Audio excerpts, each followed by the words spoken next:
Yes, it's John G. Sutton here. Just let me adjust the camera a little bit there. Yeah, and today I'm going to talk a little bit about the problems in the jails. And basically, people say to me, well, you were there all that time. Why didn't you do something about it? I did something about it. I tried to change it. I did try and amend the way that the Prison Officers Association were doing business because, whether you think so or not, the POA were the management. I know you say, oh, it's the good, they got the governors there and all that. Not at Strangeways and not at the Scrubs. It was the POA that was running the show, and they were running it to their delight. Except what they were doing was stuck in the 1930s, 1940s, because it was being run the same way that it was 100 years ago. Seriously, that's the way they ran it. They liked it like that. Listen, when I started at Strangeways in 75, the established staff wouldn't really speak to you, because you were a newcomer, You just weren't one of the boys. So you just think you were insignificant. You were given all the worst jobs. Basically how it ran, and that's how it had been running for, I don't know, all the time it had been up. It had been up, built in 1868, Strangeways. But listen, I did try and do something about it. I tried to start a trade union. I've told you about that. Didn't work. They got me in the end. But listen, that didn't stop me. I did actually make some effort. And following the Strangeways riot in 1990, April 1990, I was asked by the defence, who were acting for the people who were tried for mutiny and destroying the prison, to speak in their defence, and I again went to Crown Court and did speak to them. Also, there was an inquiry set up, which you will no doubt be familiar with, the Wolf Inquiry, yeah? And I made a submission to the Wolf Inquiry, and it's easy enough for me to say that, but I am going to prove it. Here is a copy of the letter that I received from Lord Justice Wolf, signed by the man himself. Here we are. You can see that. Signed by Harry Wolf. Yeah, I'll read you what it says. It says something on the lines of, thank you for your recent communication. I will be pleased to receive your submission in due course and it will be taken into account. Thank you for contacting yours sincerely, Harry Wolf, Lord Justice Wolf. I didn't just leave it there, and I did submit quite a lengthy submission to Justice Wolf, saying that it was no good trying to run Strangeways or any other prison in the manner that it was run in the 1940s, 1950s, where they had the army model, whereas the prisoners were the basic soldiers and the prison staff were the NCOs. No good running it like that, because the inmates hadn't got a clue what you were talking about. They didn't understand direct orders. I didn't just leave it at that. I wrote to a member of Parliament who was acting on for the prisons, and it was a man called Roy Hattersley, an MP. You may remember Roy Hattersley. Here is my letter from Roy Hattersley, thanking me for the communications. And in it he says, what in effect the rioters did was to bring to the nation's attention the fact that our penal system is an inoperable and anachronistic insult to humanity.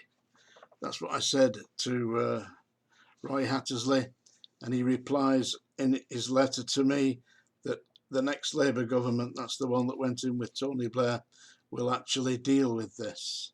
And there is the letter from Roy Hattersley. Can you see that?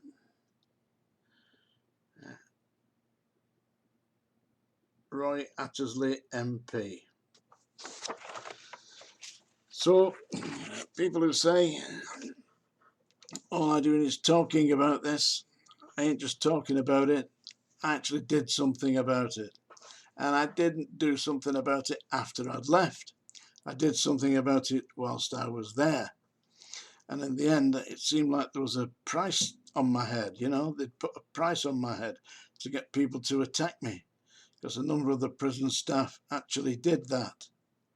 One prison officer attacked me, what, Christmas Day it was actually, tried to strangle me, hurt my throat so much. I mean, the problem was I was in the clinic, the hospital clinic on A1 landing in the postal allocation centre in YP wing at Strangeways, and he attacked me there deliberately. Just got himself drunk at dinner time, came back, lost all his money on the machines, slot machines, you know, the one-armed bandits. Lost a load of money on that, maybe 50 quid, something like that. So he's virtually working Christmas Day for nothing. And I said to him, I said, what's up with you? He said, you got a face like a slapped ass. And he jumped over I was sat behind the desk, he jumped over the desk and grabbed me by the throat. The problem was we were in the clinic and there were gallon containers of Largactil and all sorts of stuff, all the syringes drawn up for the diabetics, and if I had started fighting back in there, we would have smashed the place to bits. I had to just roll around and let him get his anger out of his system and do my best not to get injured. And then I reported it, and you would have thought that the officer in charge of the prison at the time, who was a principal officer I believe, would have taken some action. No. He just said, I'll move him into another location. I said, you can't, this man is staggering drunk, has assaulted me, injured my throat. I can hardly swallow. I had to go to the hospital. I was off work for about 10 days. I couldn't take food. He'd injured my larynx. And that was just one of them. At the end of my career, a senior hospital officer, whose name I will not mention, but it is Robert Thredder, yeah, he attacked me in the prison, ran up behind me, grabbed me by the back of the neck and tried to drag me down a set of stairs, which were really steep stairs. If I hadn't defended myself, I would have been injured. As it was, he was injured because I clocked him one right on the snot box with that. He went sailing down the stairs, crashed to the bottom. And what do you think happened then? I mean, he attacked me, but there was witnesses. People saw this. Cleaner at the top of the stairs, the cleaner for the ward, saw this. At the bottom of the stairs was one of my colleagues who also witnessed this and made statements to that effect. No, didn't do any good. They suspended me, and I was psychologically disturbed by this. I went to see my doctor, and he said, you can't go on like this, I'm putting you on the sick. And that was the end of my career in Her Majesty's Prison Service. Anyway, we've had a little bit of a moan here. There you go. But you can see I didn't just sit back and say, oh, this is all wrong. I'll bellyache to the press and get some publicity.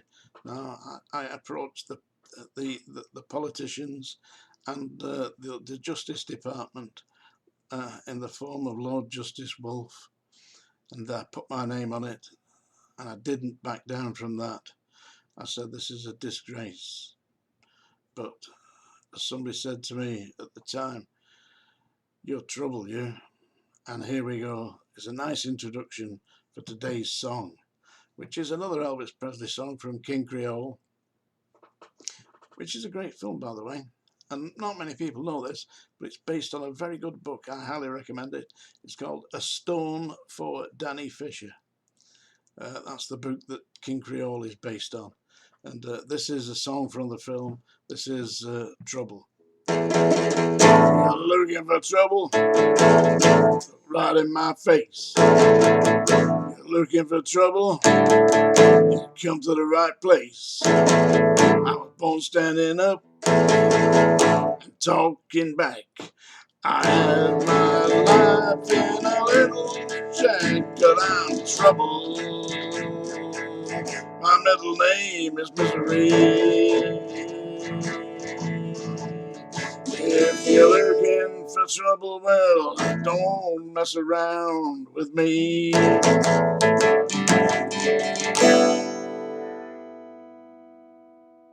There you go.